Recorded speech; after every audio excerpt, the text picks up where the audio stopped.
All right, everybody, welcome back. We have more free agents to take a look at today, and now we're down to the next tier. We're down to the mid-level starters. These are players that can help you. These are players that are good to have. These are players that can supplement the better parts of your roster, but they're not necessarily needle movers. They're not going to be the guys that carry you to greatness. They're going to be the guys that get carried to greatness and on the way help you get to where you need to go.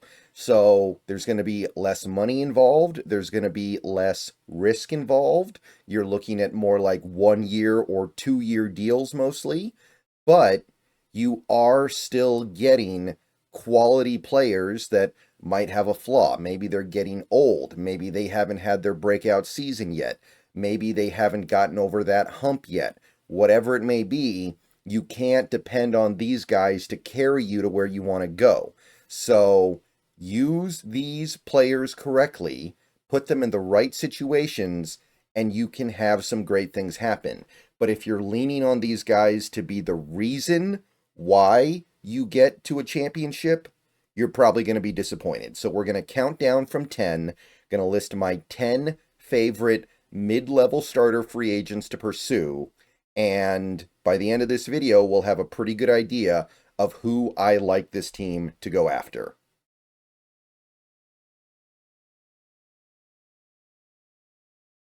Number 10 on this list for me is Amari Cooper, and this is a signing that would only make sense if you trade DK Metcalf first, obviously, so that is the prerequisite. So, in all likelihood, this isn't something I'm going to be interested in, but if the Seahawks do decide to move off of DK Metcalf this offseason, and they want to bring in a proven veteran receiver to replace him, Cooper would be one of my picks to do so. He's had a great career, 5-time Pro Bowler, is coming off a year where he spent about half of his games playing with a really bad quarterback and the other half adjusting to a new team, so his numbers were down. Last season, he actually played the whole year. He put up good numbers, made the Pro Bowl, even though he spent that year working with a pretty lackluster quarterback situation as well. So I believe he can still play, especially because his great NFL strength is route running. So I think that Amari Cooper has good stuff to offer. And if this team decides they want a veteran outside receiver to replace Metcalf, this would be where I go. Despite his reduced numbers, PFF did think he played pretty well last year, 68.3, below average for receivers certainly, but still not a bad grade, still not indicative of him doing anything to hurt the team that he's on. And Spotrac says 2 years, 28.4 million, 14.2 million a year, which is something that could work quite well with a 1-and-1 type deal where the second year is mostly non-guaranteed and you can get out with a relatively reasonable cap hit in 2025. So definitely some concerns here, but Amari Cooper would be my number 10 for this list.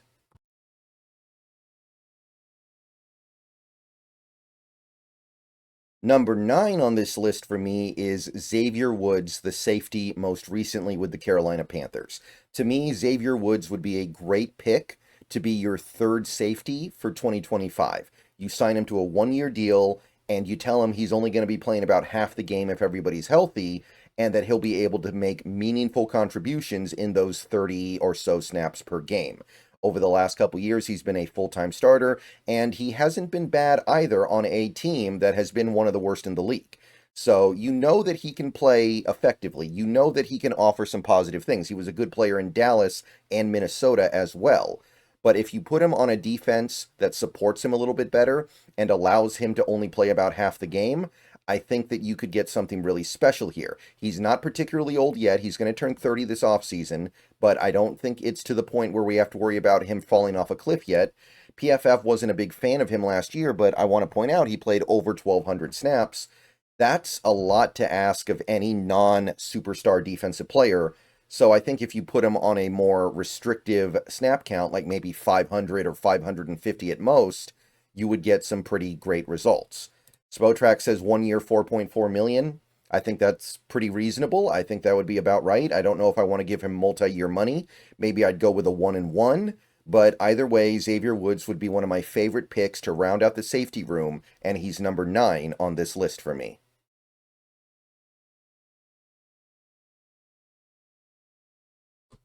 Number 8 is a veteran center who has proven to be a capable starter in the league as recently as 2024, Bradley Bozeman of the Los Angeles Chargers. He played the full season in LA last year after playing the full season the previous year for Carolina, so he hasn't yet hit any kind of a wall, even though he did just turn 30, so you have to be aware of the possibility. He offers a little bit of guard flexibility as well. I believe he would present an immediate upgrade over what you have in Oluwatimi, and if you can't get one of the top dogs, like Dahlman or Kelly, Bozeman is pretty darn close to the best that you can expect to do.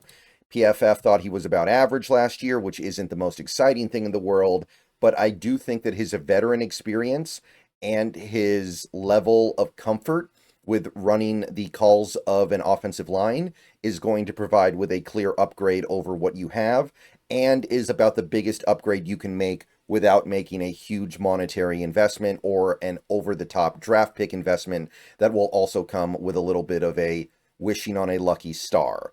So Bozeman, according to Spotrac, is going to get 2 years, $7.6 million. That's $3.8 million per year. I would definitely dig that kind of a deal, especially if he ends up being even a slightly above average player and an upgrade over what we have right now. I do think that Bozeman would probably be the best center that we've had since that short period of time where Posick was playing very well before his concussion in 2020. And he is number 8 on my list of mid-level starter free agents.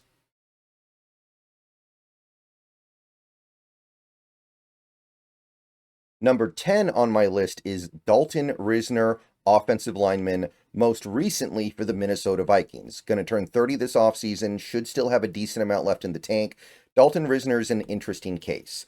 He was good as a rookie in Denver back in 2019, and then seemingly he got worse with each year that went by.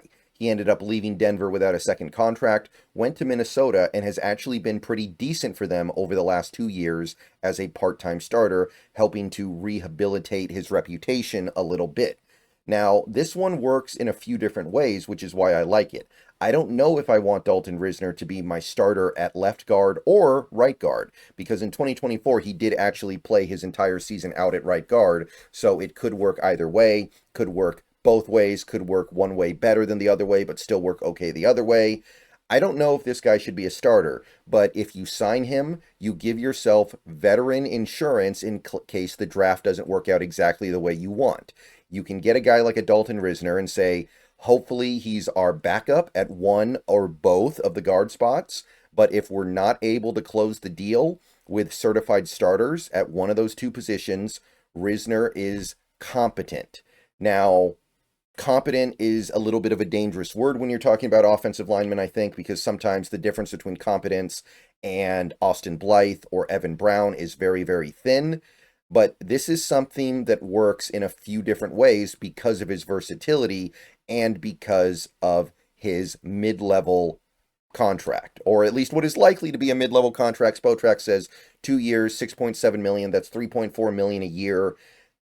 Pretty good. I mean, that's pretty reasonable. If you're paying your backup that, you're feeling okay about that, especially if it's a veteran backup to a rookie starter. And if you're paying your starter that, as long as he's playing okay, you're feeling pretty good about that too. So Dalton Risner, my number 7 guy. Let's move along.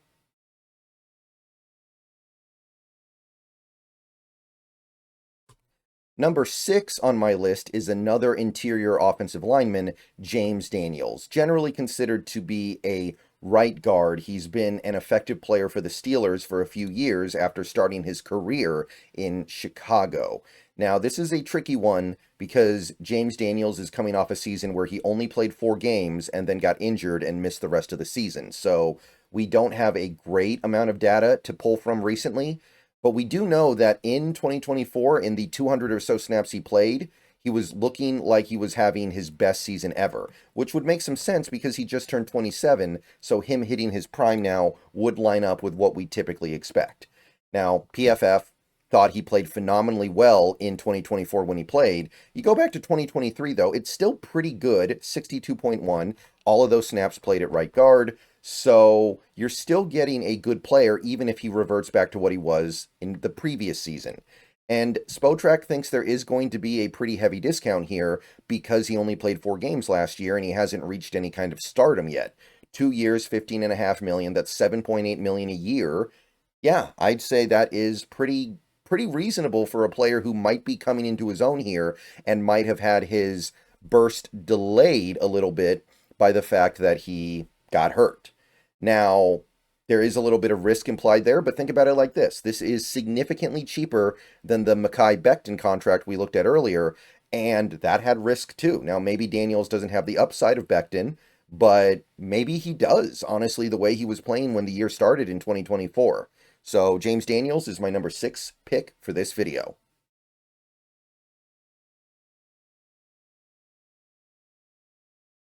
Number 5 on my list is Coleman Shelton, center from the Chicago Bears. Someone who is relatively local in that he played his college football at Washington with the Huskies. It'd be fun to bring him home, but more importantly than that, I think it would be quite good. Coleman Shelton is a little bit undersized as a center, but he's been a solid, routine, reliable starter for 2 different teams over the last 3 years. He was a 2-year starter with the Rams, and then he's been a starter this last year for the Bears.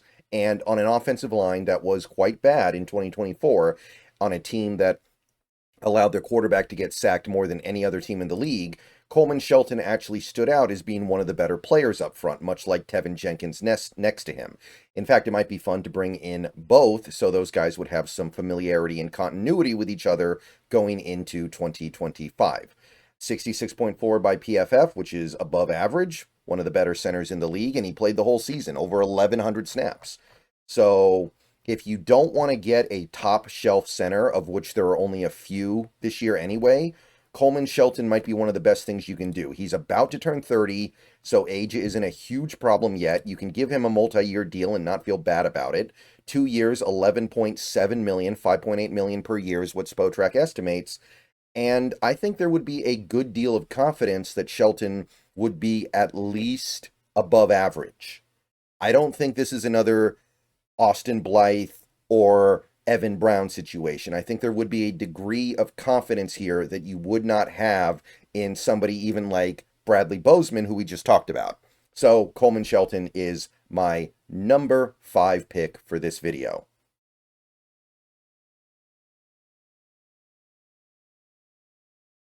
Number 4 on my list here is E.J. Speed, linebacker from the Indianapolis Colts. And obviously this one comes with a clear caveat. You can't really do this one unless Ernest Jones leaves in free agency. If you re-sign Ernest Jones, there's not much of a consideration for a player like E.J. Speed. But if Jones does leave, which is still possible, E.J. Speed is somebody that I would at least consider to try to replace him. He's about to turn 30, but this is a late bloomer of a player, so I don't know how much that really matters right now. He didn't play that much the first few years of his career, and 2024 was something of a breakout season for him. He averaged nearly 10 tackles a game and became one of the more well-known and positively received linebackers in the league after being something of a little-known player in previous years as late as 28 years old. So this is probably a late bloomer situation where he's going to have his best years after 30 rather than before, as with most players. PFF was not a big fan of him in 2024, but PFF, in my estimation, doesn't do a great job understanding linebacker play anyway, so I'm always going to take that with a grain of salt. I think he played well. Most people think he played well. He's also on a defense that doesn't give him a lot to work with in terms of talent, so he is, other than 1 or 2 other guys on that defense out there, kind of on his own. And the contract would be very reasonable according to Spotrac. 2 years, 10.8 million, 5.4 million a year. That would be a good cost for a veteran linebacker that you could have a good amount of faith in. That's less money per year than we gave Jerome Baker last year, just for reference. So I think you would get good play out of Speed, and if you need to replace Ernest Jones with a veteran, that would be a good option. So that is number 4 on my list.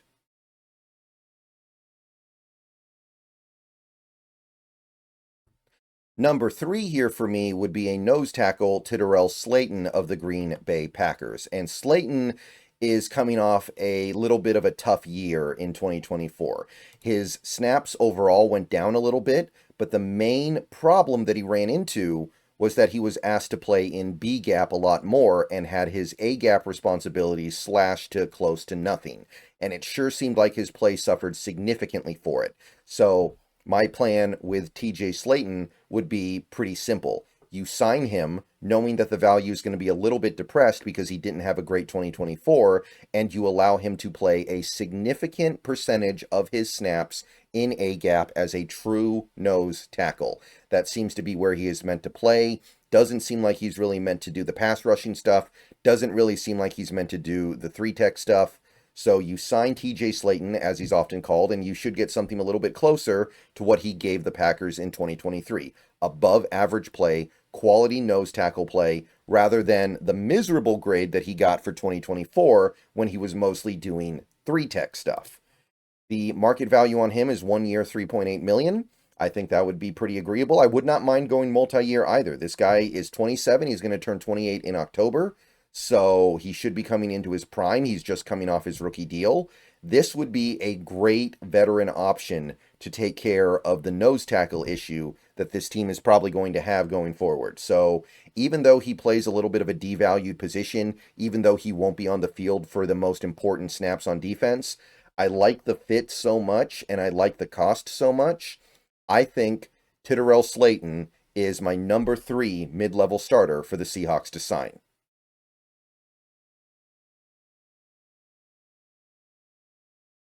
Number 3 on my list is Aziz Ojulari, edge rusher from the New York Giants.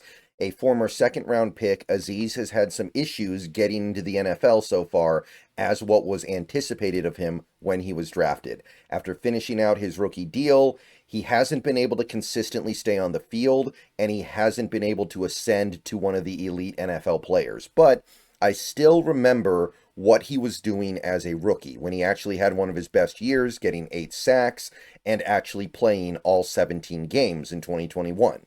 So there's immense potential here, but you're going to have to work to bring it out. You're going to have to put him in better situations than the Giants have over the last few years.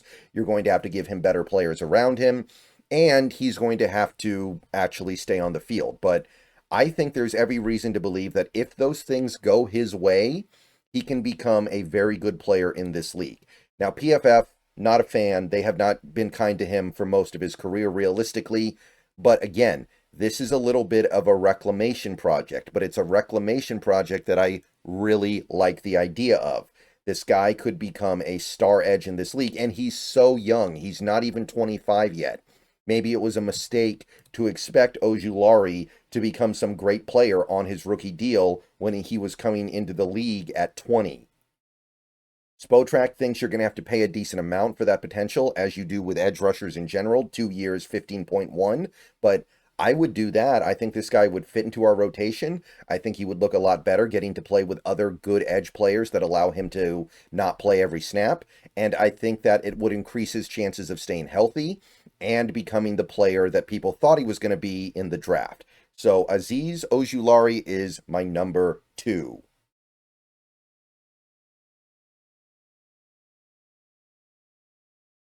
And my number 1 mid-level starter free agent for the Seahawks to sign is the ageless wonder himself, Calais Campbell. And I know that might sound like a little bit of a joke, but it's really not. I think it would be awesome to have a guy who has maintained a high level of play into his late 30s. He's going to turn 39 before the season starts, but there's every reason to believe he has at least one more season of quality play to give.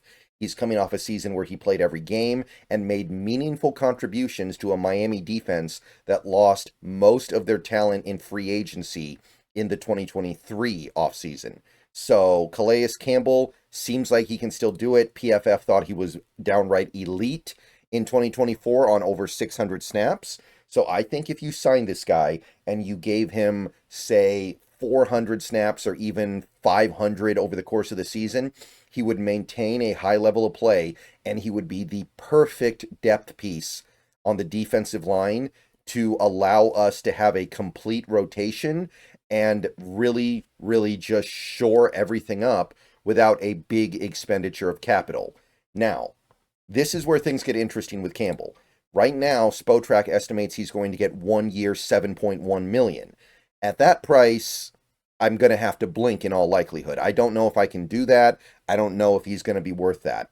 But given the fact that Campbell is about to be 39 years old, I don't think this is realistic. Last year, he got a 1 year, $2 million deal because of his age. I don't think that's going to change radically. At most, I think this is going to be like 1 year, $3 million. Teams are just not going to give this much money to a player this old that plays on the defensive line. So I think Campbell's probably going to get like 1 year, $3 million at most. For that price, sign me up. You're going to get great stuff out of him. Get the Ageless Wonder. That's my number one mid-level starter signing for the Seahawks.